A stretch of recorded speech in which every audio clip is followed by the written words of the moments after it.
ایک ہی پیج پہ آ جائیں. تو یہ جو ٹرائنگولر مشن ہے, یاد رکھیں ایڈکشن بائیپولر ڈس آرڈر ٹرائی اینگولر مشن ہے, جس میں ایک طرف تکون کے ایک کونے پہ مریض ہے اور دوسرے کونے پہ اہل خانہ ہے اور تیسرے کونے پہ جو معالج ہیں. اور جب تک یہ تینوں مل کے کوآرڈینیٹ نہیں کرتے, ایک ٹیم کی طرح کام نہیں کرتے, تب تک بات نہیں بنے گی. یعنی آپ یوں سمجھیں کہ جو فلو چارٹ ہے وہ اس طرح بنے گا کہ معالج چونکہ آگاہی رکھتا ہے بیماری کے بارے میں اور بہترین معلومات رکھتا ہے, اور وہ یہ معلومات اہل خانہ کو دیتا ہے جو کہ نشے کی بیماری میں مبتلا نہیں ہیں, صرف اس خواہش کا شدید پہلو رکھتے ہیں کہ ان کا بچہ فوراً ٹھیک ہو جائے. تو معالج اپنی معلومات کے فلو چارٹ کو سیدھی طرح کیری کرے اور یہ معلومات اہل خانہ تک پہنچا دے, ان کے دل میں اتار دے, اور پھر دونوں مل کے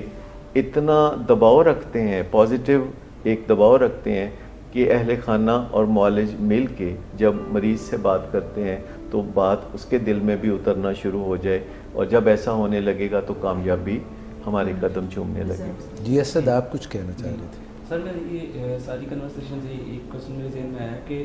بعض سچویشن میں ہم فیملی ایکسیپٹ بھی کر لیتی ہے پرابلم ہے, اور لیکن ہوتا یہ ہے کہ ان کا اسٹیٹس, جیسے اس کیس میں وہ ڈاکٹر ہیں اور ان کے کولیگز وہ سارے, وہ چیز ایک اسٹگماٹائز ہماری سوسائٹی میں ہے کہ جو سائیکولوجیکل پرابلم اگر لیبل ہو گیا تو وہ اسے کہیں کہ یہ تو ہے ہی نفسیاتی مریض. تو وہ ایک اسٹگماٹائز کو اس کو فیس کیسے کیا جائے کہ باقی ساری چیزیں ہم نے ایکسیپٹ کر لی, لیکن سوسائٹی یا اپنے ارد گرد کولیگس کو فیس کرنا یا اپنی فیملی کو فیس کرنا اور بتانا کہ میرے بیٹے کو یا ہمیں کوئی سائیکولوجیکل پرابلم ہے, حالانکہ ہوتا تو موسٹلی لوگوں کو ہے, لیکن اس کو لیبل ہو گیا تو وہ کیسے اس کو ڈیل کریں. دیکھیں, سب سے پہلے تو میں یہ کہنا چاہوں گا کہ جب بھی ہمیں کوئی مسئلہ درپیش ہوتا ہے یا چیلنج درپیش ہوتا ہے اور ہم اس کے بارے میں سوچنے پہ مجبور ہوتے ہیں, بعض اوقات ہم نہیں بھی سوچنا چاہتے, سونا چاہتے ہیں یا کوئی کام کرنا چاہتے ہیں, تو ہمارا ذہن بار بار ادھر توجہ مبذول کرا رہا ہوتا ہے کہ تمہارا یہ مسئلہ ہے, اس کے اوپر تم سوچو, اور ہم سونے کی کوشش کر رہے ہیں اور وہ ہمیں سوچنے پہ مجبور کر رہے ہیں. تو یہ دماغ کا فیصلہ جو ہے بہت دانشمندانہ ہے کہ آپ کا یہ مسئلہ باقی ہے اور آپ نے اس پہ صحیح طرح نہیں سوچا, لہذا وہ آپ کو سونے بھی نہیں دے رہا. اچھا, صحیح طرح سوچنے کے لیے آپ کو انفارمیشن چاہیے, کوئی آپ کو رہنمائی چاہیے. تو سب سے پہلی بات یہ ہے کہ جب ہمارے گھر میں کوئی ایسا مسئلہ ہوتا ہے جیسے کہ ایڈکشن یا بائیپولر ڈس آرڈر, تو ہمیں سوچنے سے پرہیز نہیں کرنا چاہیے, سوچ کو آرگنائز بنانا چاہیے, ایسا وقت مقرر کرنا چاہیے جب کہ ہم اس مسئلے کے بارے میں سوچیں. اور سوچنا صرف اپنی عقل و دانش سے نہیں چاہیے, بلکہ دوسرے لوگوں سے مدد لینی چاہیے جن کا تجربہ ہو اس پہلو سے, یا معالج سے مدد لینی چاہیے, یا پھر کسی کتاب سے, یا پھر گوگل سے, یا یوٹیوب سے. اگر ہم ایسا کرنا شروع کر دیں گے تو ہماری سوچ بچار کے نتائج آنے شروع ہو جائیں گے, اور پھر ہمارا دماغ ہمیں رات کو سونے سے نہیں روکے گا, کیونکہ ہمارا دماغ ہمارے مفاد میں ہی بار بار ہماری توجہ ایک ایسے مسئلے کی طرف دلا رہا ہوتا ہے کہ جس کو ہم صحیح طرح سے ڈیل نہیں کر رہے ہوتے, اور ہم سڑ کر رہے ہوتے ہیں یا بلیم گیم میں ہوتے ہیں. لیکن جب ہم ٹھیک پالیسیوں پہ چلنا شروع کر دیں, جیسا کہ میں نے کہا کہ 3 گھنٹے اگر ہم اپنے کسی فیملی ممبر کے لیے وقف کر دیں, اور ان 3 گھنٹوں میں ہم کوئی عملی اقدامات کریں, یعنی اپنی معلومات بڑھائیں, یا ہمیں ڈوز اینڈ ڈونٹس کا پتہ چل جائے, خاص طور پر ڈونٹس کا پتہ چل جائے, تو ہم وہ کام کرنا چھوڑ دیں جو کہ ہم بلا وجہ کر رہے تھے اور جس کے الٹے نتائج نکل رہے تھے. جب ہم وہ کام کرنا چھوڑ دیتے ہیں تو ہمارے پاس کچھ وقت اور توانائی فالتو بچ جاتی ہے. یعنی ہم بےعزتی کر رہے ہوتے ہیں,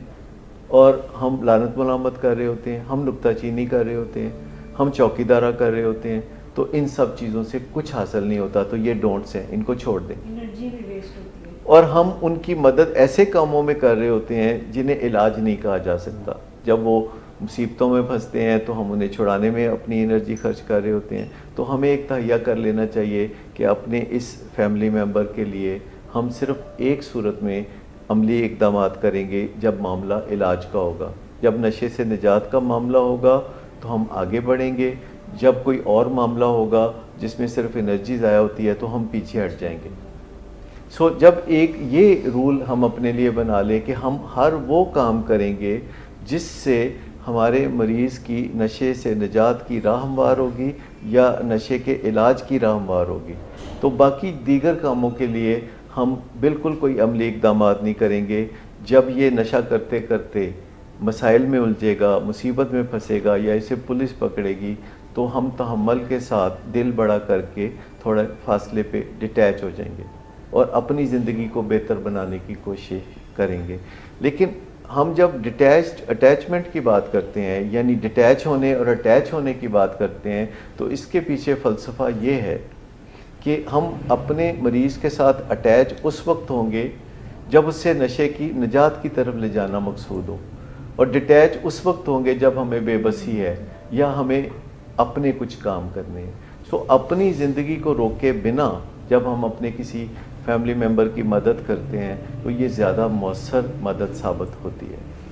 تھینک یو ویری مچ۔ آج کی یہ جو ہم نے ڈسکشن کی ہے بائی پولر ڈس آرڈر کے متعلق، اور اس میں جو نشے میں پھنس جاتے ہیں اور اس کے مختلف پہلوؤں کو ہم نے ایکسپلور کیا ہے، اس کے لیے ڈاکٹر صداقت آپ کا شکریہ، اور مس آمنہ، اسد، ندیم نور، مس شمائلہ، آپ کا بہت بہت شکریہ۔ Thank you very much. ناظرین، انشاءاللہ یو آسکڈ فار اٹ کے ساتھ دوبارہ حاضر ہوں گے ایک نئے ایپیسوڈ کے ساتھ۔ اپنا خیال رکھیے گا، دعا میں یاد رکھیے گا۔ اللہ حافظ۔